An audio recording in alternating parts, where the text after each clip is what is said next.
I think the ability to be more intentional with our time in our life is, I think I'm just learning that at 44, and I wish I had been a little more intentional. Especially if you're coming from outside of an industry, you have a very unique value-add perspective because you're not inundated with pre-held beliefs within that industry. And don't be discouraged if you are discouraged. Know that like your unique perspective is actually exactly what the industry needs, and friggin' go for it. Because that perspective, that different perspective, is disruption.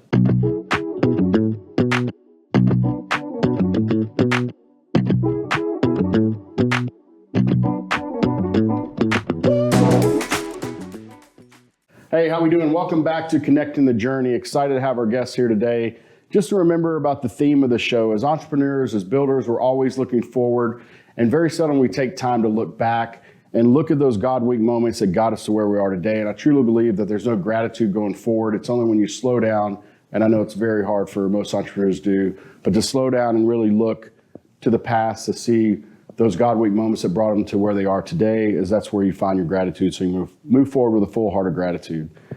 Today, my guest is going to be a really exciting guest. I met her through the Ernst & Young Entrepreneur of the Year program, and it's going to be a really interesting conversation how a Texas farm girl, a Marine Corps officer candidate, and an upland bird hunter, I'm really interested to talk about that, will disrupt the wine industry to a clean craft movement. Today's guest is a perfect example of how life's most unexpected turns can lead to an extraordinary journey. Welcome to the show, Shayla. How are you? I'm awesome, Gabe. Thanks for having me. I'm really stoked to hear your journey and your story. We met it through the Ernst & Young Entrepreneur program we talked a little bit about, but I'm really excited to dive in. And I love the opening hook, how Texas farm girl, officer candidate, and an upland bird hunter, we're going to get into that because I'm a bird hunter also, got into the wine business. I know, right? You know? So let's talk about the beginning. You know, what was life growing up on a Texas farm? Yep. So my dad, when I was about 11 years old, moved me from the center of Dallas out to a farm. Just at the perfect, oh my, totally. Perfect time to move a little girl too, right? So like middle school? Yeah, like seventh grade. Oh, perfect. Yeah, Daddy was smart. Daddy was smart, yeah. Getting you out of Dallas. Move you right when the girls are really nice to you, yeah. Move me from my comfortable school in Dallas to a farm. But it was a transformative experience in every sense of the word. I went from a big school where I was one of many to a small school where I got to do everything, play all the sports, grow up on the farm, trim trees, move cattle, cut hay, and like find myself. It was so cool. So what kind of farm was it? Just a cattle ranch. Okay, so yep. Cattle ranch. Cattle ranch, and cut hay, and there's stocked ponds and some donkeys and some vegetable garden, but mostly just a cattle ranch. So I'm guessing if you were out on the farm, you're working the farm. So what did that teach you early on about work ethic? That work's always there, and things on the farm that doesn't stop. So, and when you're out there, you have to show up for the farm because it's always growing, always changing. And if you don't show up, then you can't serve it, and it can't serve you back. And so I also learned a lot about, I'm a kid, right, when I'm out there. So 14, 15 years old, when we kind of have our head in the sand. But I learned a lot about like life and the life cycle. We had animals eaten by coyotes and moving cows around and birthing cows and cattle and dealing with like things around the farm, fences breaking and issues with road stuff and just all kinds of interesting run-of-the-mill chaos that you deal with on a ranch or a little farm. But it taught me a lot as a little kid. Yeah. I saw a lot. So it taught me how to be responsible for things that are living, because when you do that, you take care of them, they'll care for you back. But also like how to respect life, because it's fragile and it's all connected. Yeah. It's you talk about the chaos and everything different. It's kind of interesting. That kind of sounds like an entrepreneur journey. A little bit. I remember one time, Gabe, we had these ponds stocked with bass and some catfish. I remember one time it rained so much in the spring. This doesn't surprise you, living in Texas, right? It rained a ton, and one of the ponds flooded, and about 80 fish flooded out of the pond, and we're walking around with our rain boots on in buckets, gathering these fish up to put them back in the pond. Oh, wow. Uh-huh. Did they survive? Yeah, they survived. Didn't cut them up and fry them up? No. Yeah? So grew up fishing? Grew up moving cows around, mending fences, painting fences, Do you still do some of that stuff today? You're outdoors? I'm an outdoors person. Yeah. Yep. I'm an upland bird hunter. I've been hunting birds since I could walk in the field. So 5 or 6 years old, walking with my dad on hunting trips. Quail hunting? Quail. When there was quail in Texas? We've got, not this year, but last few years have been pretty good. Coming back. It's been coming back. Yeah. Yep. So quail, pheasant in Iowa, which is where my dad is from, in the Dakotas. Yeah. And then I've recently hunted grouse and partridge up in Canada. All right, we're gonna have to go hunt. Anything that will fly that I can work my dogs on. Do you shoot skeet or anything like that, or just not really? as much as I should, which would make me better at hunting. And so you mentioned the dogs, and that's my favorite part of upland hunting is just watching the dogs work. 1,000%. I like two things about upland bird hunting, and it has nothing to do with shooting or killing. Yeah. I love the dogs and watching them do what they were born to do, and I love the fellowship. Yeah. You know, whether you're talking about life and getting life lessons from people that are older than me, entrepreneurs most oftentimes who I've been fortunate enough to spend a lot of time with in the field, but also just the fellowship of sharing stories and being around people, breaking bread, having a glass of wine. Just it's great. We got to make that happen. Deal, upland hunting. Let's go. Let's do it. Let's put it on the calendar. That'll be fun. Right. So you mentioned you got to do everything in high school. What was your favorite sport? It ended up probably being track. I ended up getting to go and do that in college as well. So but I got to play golf and track and all the sports gave. It was great. It was like a little varsity blues type town. Nice. Small town Texas. It was great. No stoplights when I moved there. One school, K through 12. And boy, has it changed. It certainly has changed. You guys still have family there? No, not anymore. No. Okay. Yeah. So. It would be, traumatic probably to go and see how it's changed. I know, it's crazy. Right? It's grown like a weed, but in a good weed, in a good way. So what do you love about running? We talked about a little bit this in California, that you're a big runner. What do you love about that? Me personally, that it's not my jam. No. Like body was not meant for running. But what do you love about that? I think running is something, there's a lot of sports and events that can be lifelong, but for me today, what I like about running is how it gets me outside in the sun with my dog. I run now with my German short hair pointer, Dan. Nice. And so it allows me to get into a space that's comfortable and in the sun and in a meditative state, and I can escape and think and relax. Wow. And get some endorphins, get my mind right. But I think running is what itch has scratched for me over the years has evolved, like so many things. When I was younger, I wanted to race and kick everybody's ass. Yeah. And then as I got older, I wanted to compete in marathons and 10Ks and beat my own ass. Yeah. And then now it's something that I go out and do to release stress, to be with my dog, to be outside, and just to improve my mental state, kick my mental state's ass. Yeah, that's awesome. So how many times a week do you run? 4 to 5. 4 to 5. That's awesome. Yeah. That's awesome. Yeah, again, I admire people that do that, especially people that do ultra marathons. I'm just like, it seems like some people reach a stage in their life and they want another challenge and they want to do that to themselves and their body. And I just hadn't reached that stage yet. So Well, it's coming. Maybe it's coming for you, man. Maybe it's coming. I don't know. Let's just do hunting. We'll just do that. Yeah.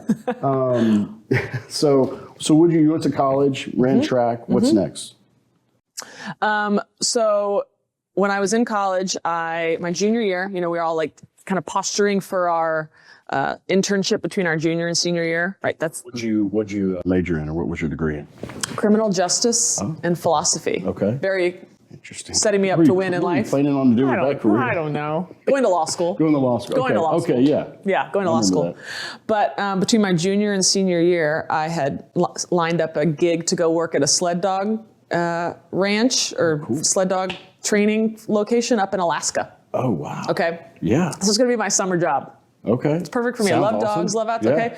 So then one of my roommates was going to go to the job fair on campus at the University of Richmond. And so she's like, hey, Sarah, will you come with me? I'm like, sure, I've already got the dog sled thing. I'll go with you to this job fair and just walk around with you. So she's walking around talking to Booz Allen and all these places in DC because I went to school, in Richmond, Virginia, which is near DC. And so this is 2002. So very nearly after 9/11, right? So to give context. And there's a Marine standing there recruiting in the job fair. And I go up and talk to him.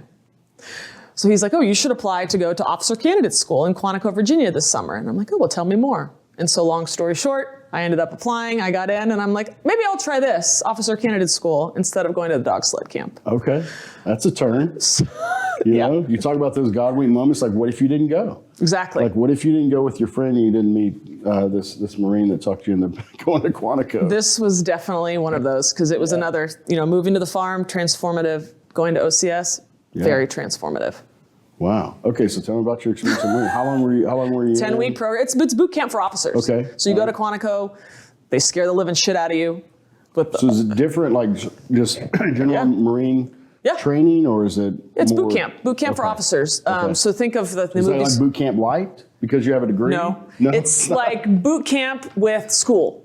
Okay. Regular boot camp. So all the things, wearing the uniform, marching, carrying your weapon through water, like running 15 miles with 85 pounds on your pack, like in the dark, like easy all kinds of, been running track. No problem. You're conditioning yourself from this all your life. Yeah, it was easy. No problem.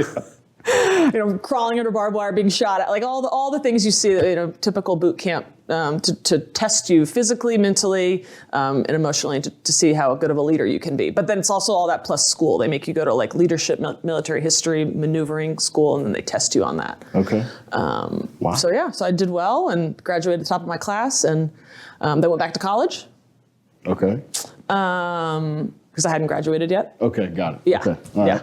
I wasn't like remediated. I was going you just went straight into the Marines from there. No, I had to get my degree. Okay. And then I ended up declining my commission because I hadn't graduated, and so I had the choice to decline or accept, and I ended up declining so I could go to law school.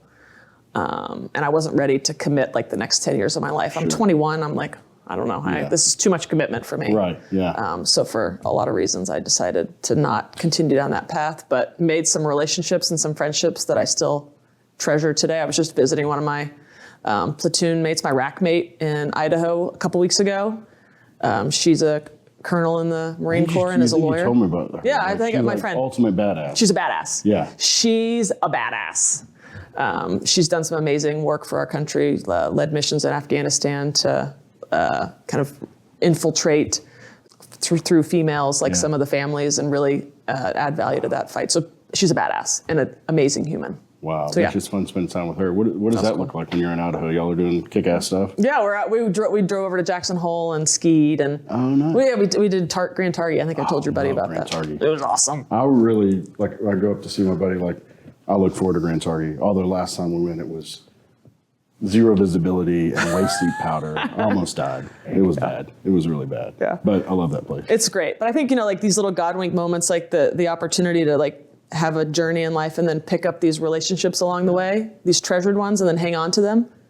Because it's having lifelong friends that have known you in certain parts and then retaining them and having them continue to shape you is something that's really important to me. And I'll talk about that on another show. Like, that takes like work and commitment. It does. Right? I mean, life happens to all of us. Mm-hmm. You have to set time aside to have that network of friends, develop that friendship. And this has been how long with this lady? We were just texting a couple weeks ago. It was like our 23-year anniversary of being friends. Yeah. But when you have that connection, this is someone you want to invest in. Yep. Right. And there's few of those I think in your life. There's a lot of people that you're acquainted with and but there's very few people you really know. That's exactly right. But if you put the work in. Yeah. It's very rewarding. It's so rewarding. Very rewarding. Yes. So didn't go into Marines, went to law school. Went to law school. And did you become a lawyer? I became a lawyer. I ended up at Arizona State because my college advisor said, well, at the time I thought I was going to be a Marine. He's like, so you can go anywhere and you like to be outside and you can play golf and run. You should go to Arizona. So having never been to the state, off I went. Let's go, right? Let's go. Summers aren't a big deal there. No, yeah. I think we moved in September and it was 115. It's a dry heat. Like it's like standing under a hairdryer. Oh, it's horrible. Oh my gosh! Horrible. But it's great 6 months out of the year, so it was great. And so after college, you go straight into practicing law, or after law school, went straight to practice. Got married. Okay. Right after I took the bar exam. Matthew and I met in law school on the first day of orientation. Oh, at Arizona State. Mm-hmm, at ASU. Nice. Yep. So he didn't have the full ASU experience. He met you on the first day. He did it. Luckily, he met you on the first day. Law school. Both of y'all. I know. Law right? school is different than the undergrad. That's true. I know. It's a little bit We're not quite as fun. Well, we are, but just not Not collectively. accountants, you're lawyers, right? I mean, you know, you should have some good times. Y'all drink good scotch. We have fun. Yeah. Yeah. But we're still lawyers. How long y'all been married? We got married in 2006, so it'll be 19 years next month. Awesome. Yeah. We celebrated 20 last month, so we're Happy anniversary. Pretty close, yeah.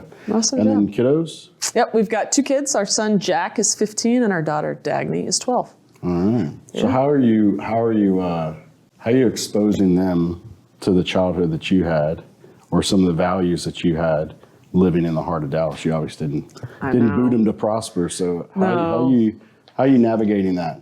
It's hard. We're actually going through some of that right now with them. Yeah, it's an interesting age. I'm 14 and 16, so. Yeah, it is an interesting age.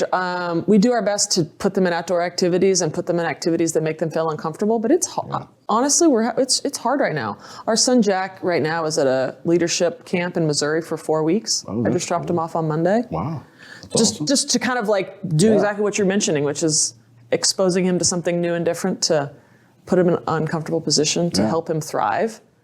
That's really cool. Yeah, and then we're doing some things with our daughter Dagny, but we're actively seeking that out because It's a challenge. I don't have all the answers, and we're struggling right now. Honestly, I think it's hard to, kids that grow up in an affluent family, that it's just different. How do you keep them humble? How do you keep them hungry and curious?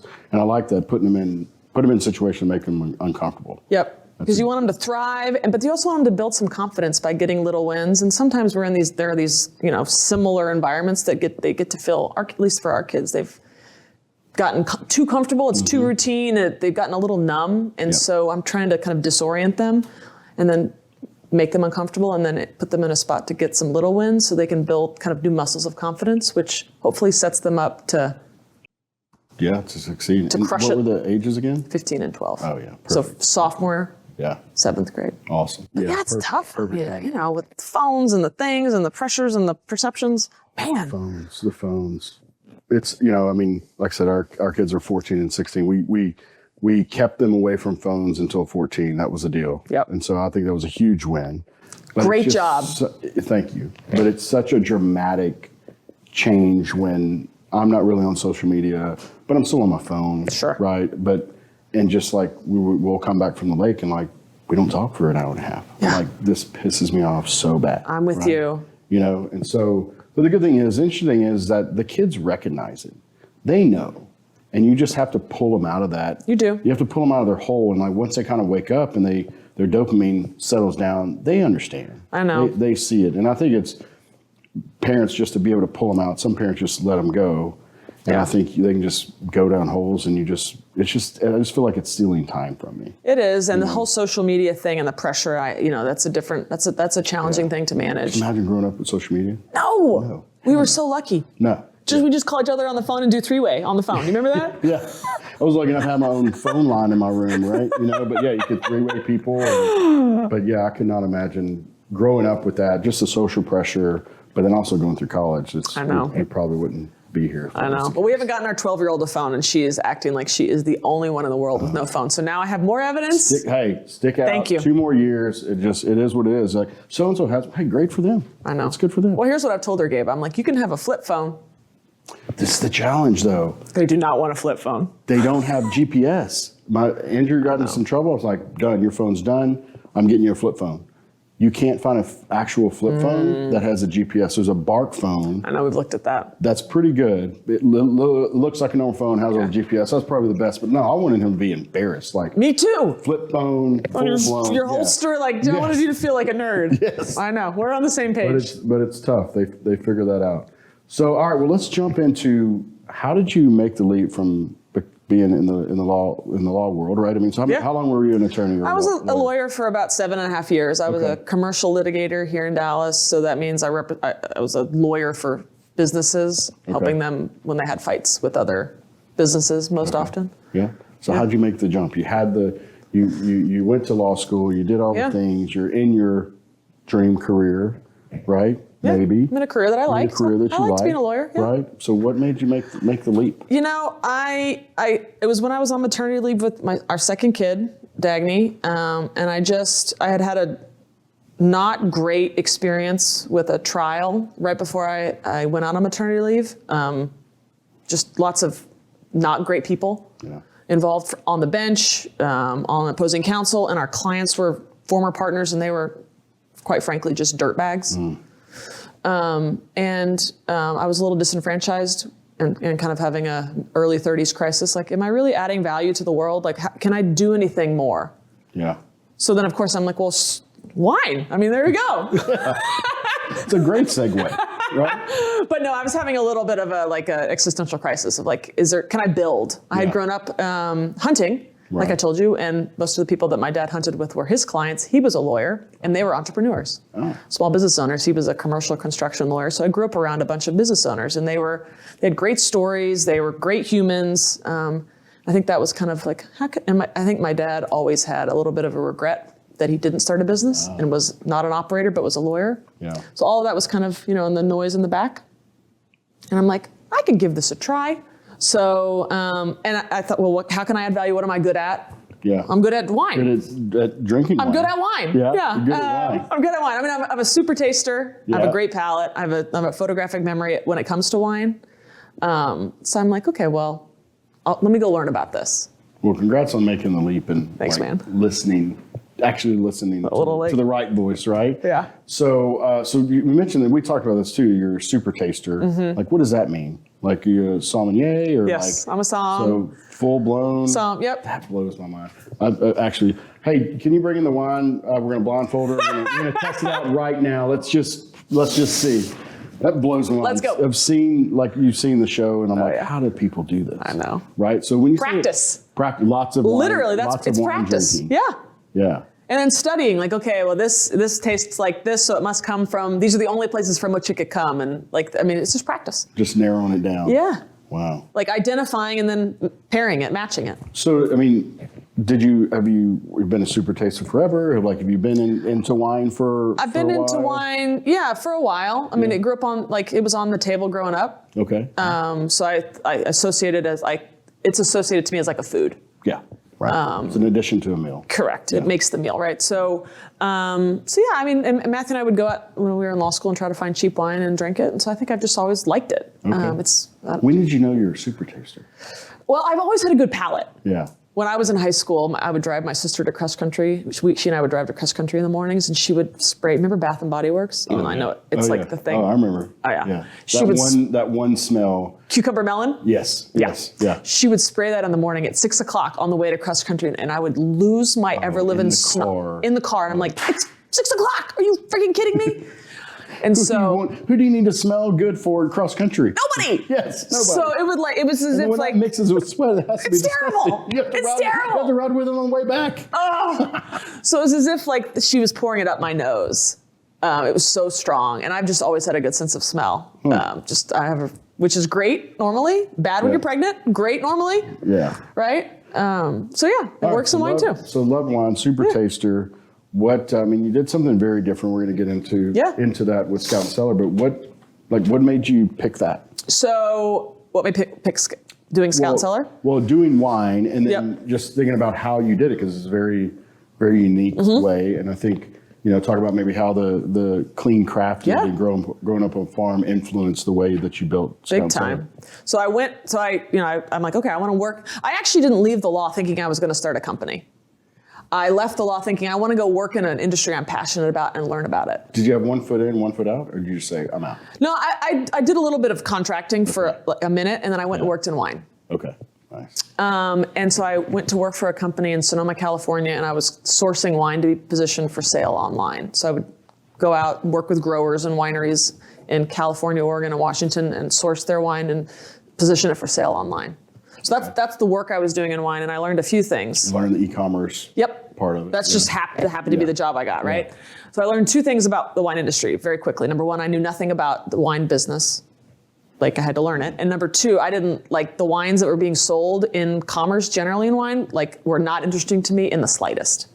They were homogenized, generally, and they were just mass produced, typically, lots right? Lots of crap that give you headaches and 1,000%. Lots of sulfates. Yep, lots of exactly. Sulfites and all. So I'm just like, okay, is there an opportunity to do different, to kind of bring the wines that I like, that are different, that are not very widely available, but that like people that like wine could know about, and maybe they would like them more than like this other McDonald's type stuff, right? So I thought maybe there's a business here. So the idea was to kind of scale the unscalable wine, the small lot wine. You think you go to a farmer's market and you buy those tomatoes from the farmer's market, from the grower, and they taste different. They taste like a tomato. Taste like a tomato versus like a tomato you get at Walmart or Aldi, right? No shame on that, but like just for real, they taste different. Yeah, for sure. So the wine that I like tastes like the farmer's market tomato. It's transformatively different because it's grown and made real. So I'm like, okay, I'm going to scale that kind of wines and share it with people, tell the story, and see if that's interesting to anybody. And so were you working with very small vineyards? Yep. And so that's got to be a win for them also, right? 1,000%. To be able to have their wine not mass produced, but to have a market for them to be able to sell out their wine. Because in the wine industry, growing grapes isn't easy, but it's simple. Yeah. But selling wine is hard. Yep. So everybody that's on the production side is always like, I just need to sell it's hard to sell my wine. Help me. I need my product to be gone. Help me to sell my wine. And so we provided that solution by kind of marketing and branding it, this amazing product, in a new and different way, and creating a brand around it. Before we existed, there was organic wine, which had a bad rap as tasting like shoelaces, like just gross. And then there was nothing else to communicate to the customer. This is real and raw and yummy and delicious and pure, and it's not going to make you feel like junk. Yes. And so that's what we created with Clean Crafted, by creating a quality product that's lab tested, that we can stand behind, that's going to make you feel better because you won't, because it's real wine. It's real grapes, yeah. But it also is going to make you feel better because like we're supporting like great farming and great practices. And so that's what we did when I launched the company in 2017. So what were some challenges through that? I'm just thinking through my head, like, how do you get all these smaller vineyards to get on board, and how do you, it seems like you had a lot of small vineyards that you had to go sell this concept to. And they were very skeptical of like the idea of selling it online and then like coming up with this brand. They were like, no, I just want to farm. Like it was met with a lot of skepticism. I was told, this is just your little wine thing. I remember, Gabe, I had a meeting with RNDC through a friend of a friend at the very beginning. And I'm in a room with like 6 guys, and I'm telling them, I'm like, okay, do you guys want to carry our wine? Here's the idea. And they were all like, no, this is not going to work. Just curious, did you send them a thank you card or a gift basket after you sold? They now sell our wine in 27 states. Nice. So yeah. That's always good. But when we started, we had to get the lab that we work with, because we do residue testing for pesticides and other things, and we had to get the lab to create a test to test for glyphosate or Roundup. It didn't exist at the time, so we prompted them and asked them to develop such a test so we could test for that. So you had to convince the wineries, right? And it sounds like you had to convince the distributors, but then you had to convince the lab. The lab. But then tell me about the distributor network that you created. That's very unique. Yep, very unique. In the alcohol and the wine industry. Yeah, it is. So, when you think about wine is an $80 billion category in the United States, and about 4 to 5% of that is sold online today. But back in 2016 and 17, when I started the company, about 1.5% was sold online. So very, very small. Most people do not buy wine online. They don't know how to buy wine online. Yeah. Right? Unless it's shipped from the vineyard. Exactly. I wouldn't think of that. So, so convincing like people to shop with us was a challenge, but I knew there was white space there, right? Because everybody's buying everything else online, Amazon, everything. So I saw some white space there. So I drilled in on the wine industry and looked at who buys wine and what makes them buy wine. Like, what's the buying behaviors behind wine? And women are the primary buyers of wine. Yeah. And we buy wine based on 3 things: what our friends drink, the story behind the wine, and of course, what the label looks like. Right? And so you put those buying decisions together, the drivers of driving purchasing, and then the fact that we're going to sell it online, it's like, okay, what could work here? And ironically, at the time, a friend of mine across the street was doing Mary Kay. It's a great one to learn from. And I knew nothing about that business or the industry, like, for real. So she explained to me how it works, and I'm like, right? So it's just like going in the little gears. Like, this weird industry that I never would have ever thought I would ever be thinking about actually could work it's just scaling hand-sold wine, which is what Psalms do in restaurants. Yeah, right? It fits those three things. Totally does. Yeah. So through a bunch of dumb luck and naivete, I launched with like a consultant type affiliate model where people share our wine and they get a commission for facilitating a sale on the website. They can hold tastings, they can tell people about it, whatever.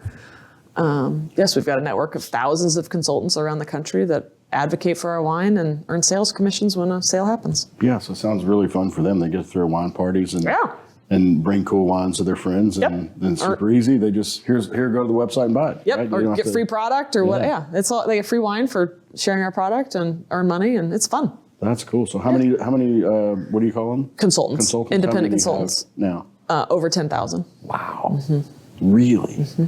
That's amazing. So talk to me about that. I mean, I bet you you've changed a lot of lives. We have. You want to talk about building something and making an impact? What can you do more? I mean, 10,000 consultants. You've got to change. You had to have transformed some lives along the way. I've got stories for days about how we've had an opportunity to be a part of people's lives in a lot of meaningful ways.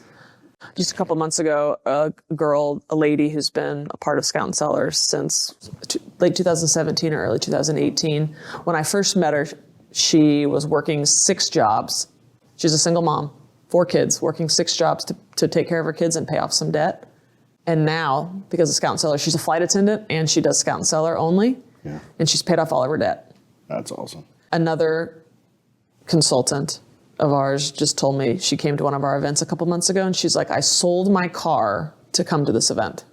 I'm like, oh my gosh. It's just wild the things that the people that love our brand and believe in what we're doing, is a, power of and changer of lives and B Corp. There's a lot of within that community of just like people that have enjoyed wine and for some reason or other their health condition or there's something just the mass produced wines doesn't work, and so it gets them back into that love of wine in the community and just opening up these small vineyards to them. It's got to be game changing on the customer side also. Oh, it's totally game changing on the customer side because wine is just a way to connect.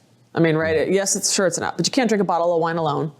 Or, you shouldn't. But it's depressing. It's really fun to drink with people. It's a way to connect. It's when you share a bottle of wine with somebody or somebody, it's like it creates this experience in this moment that's like transcendent and very cool. And so that's really what we're trying, and we're all about, is creating experiences. And we got a lot of stories to tell. And so that's what our consultants get to deliver and our customers get to enjoy, is like the experience that comes with the best wine in the world, which is our wine.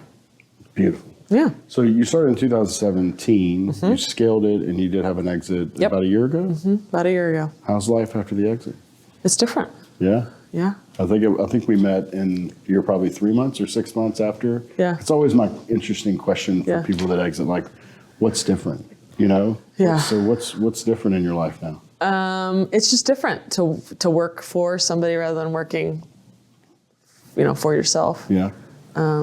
Yeah, it's just different. Different set of challenges. Different set of challenges. I mean, mission from caring for our consultants and our customers and our grower partners is still the same, of course, right? And we've got a lot of exciting changes and new things coming out at Scout Cellar on July 1st. Okay. So I'm really fired up about that.